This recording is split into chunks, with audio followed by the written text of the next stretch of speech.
Akwesasne, Canada, USA, the Mohawk Nation that straddles borders. Imagine crossing an international border and being told, "Welcome to the United States." Step forward 2 meters, "Welcome to Canada." But then, you walk further and hear, "Welcome to Akwesasne, the Mohawk Nation." Here, your border stamps don't define us.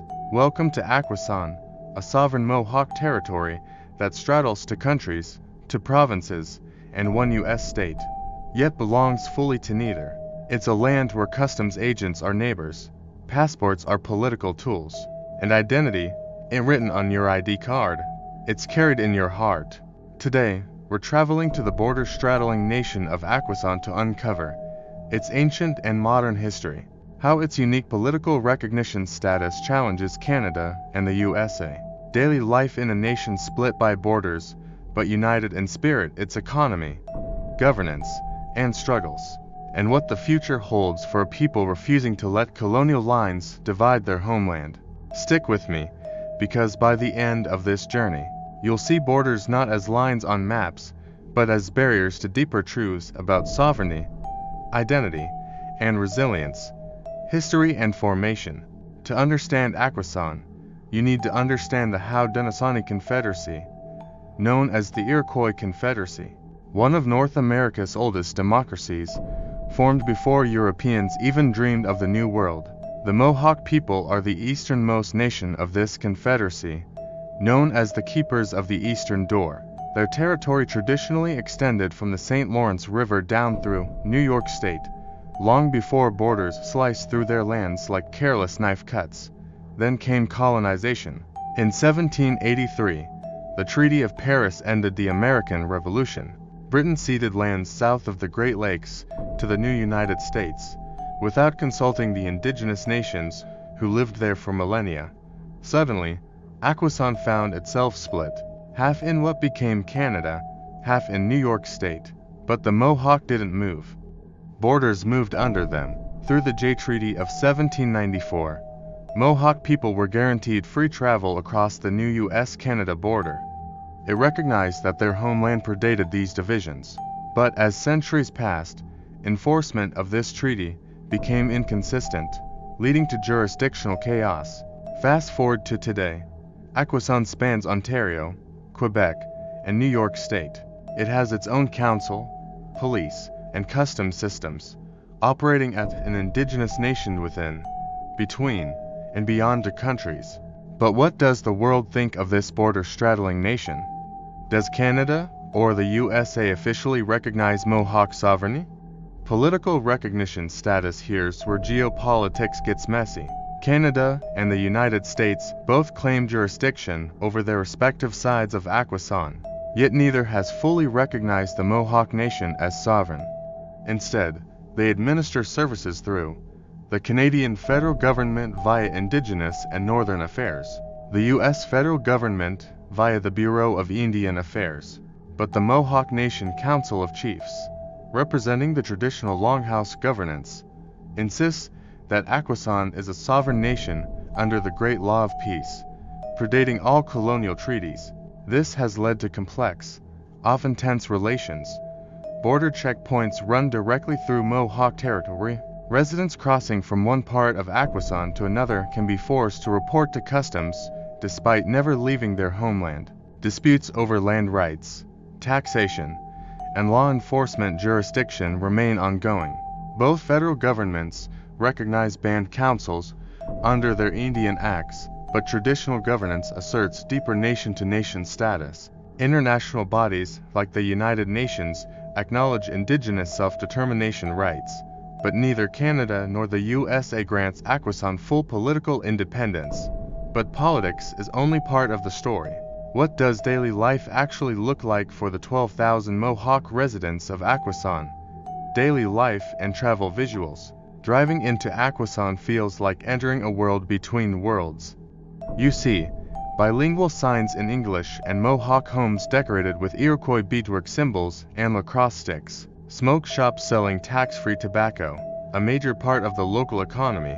Beautiful longhouses, where ceremonies like midwinter, strawberry, and sun ceremonies are still held to mark the rhythms of the earth. The landscape is a tapestry of modern family houses, traditional craft stores, small schools teaching Mohawk language, immersion, rivers and wetlands teeming with fish, herons, and turtles. But daily life isn't just cultural pride, it comes with challenges.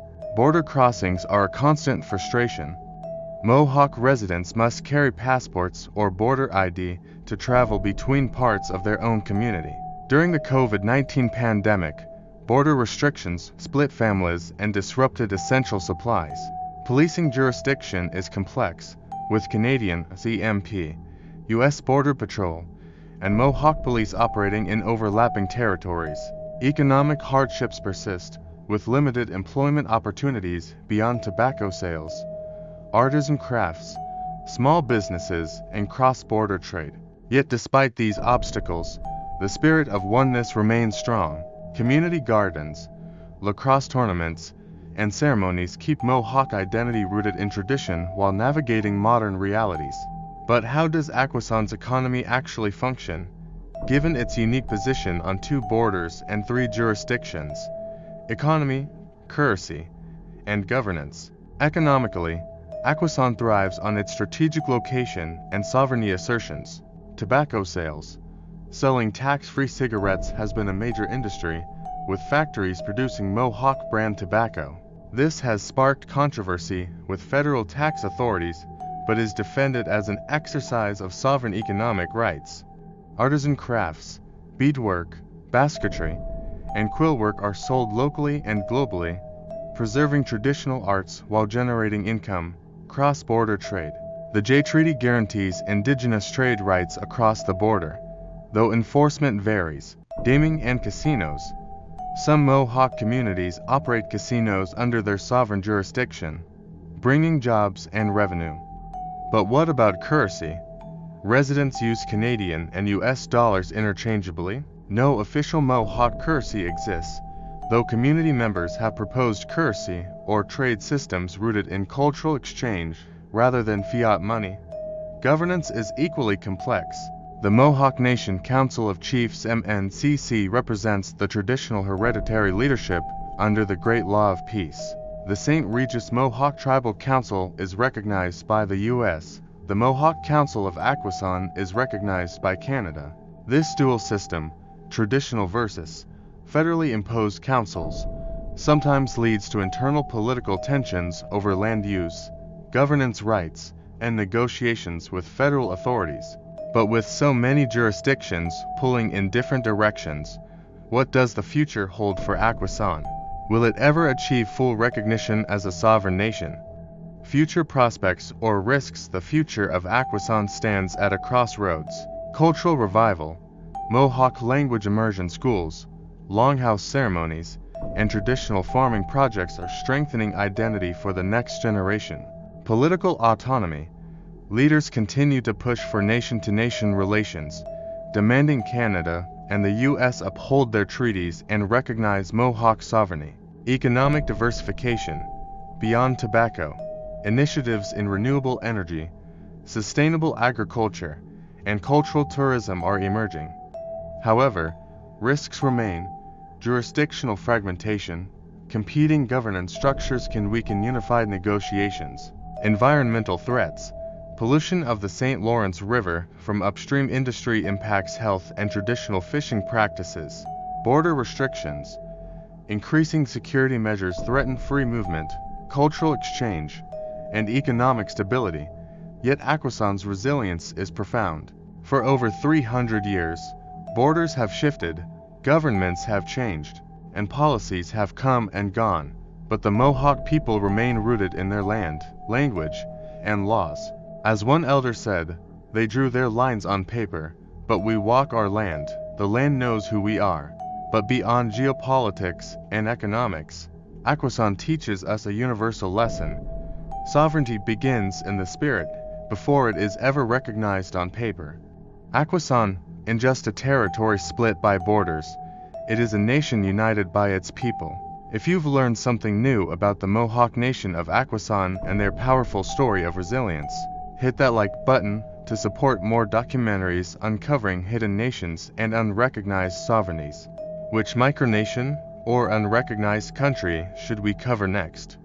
Comment below. Your curiosity drives this channel. Don't forget to subscribe to Microstates documentary and turn on the notification bell so you never miss a journey into the world's hidden borders, forgotten sovereignties, and human stories that redefine what a country really is.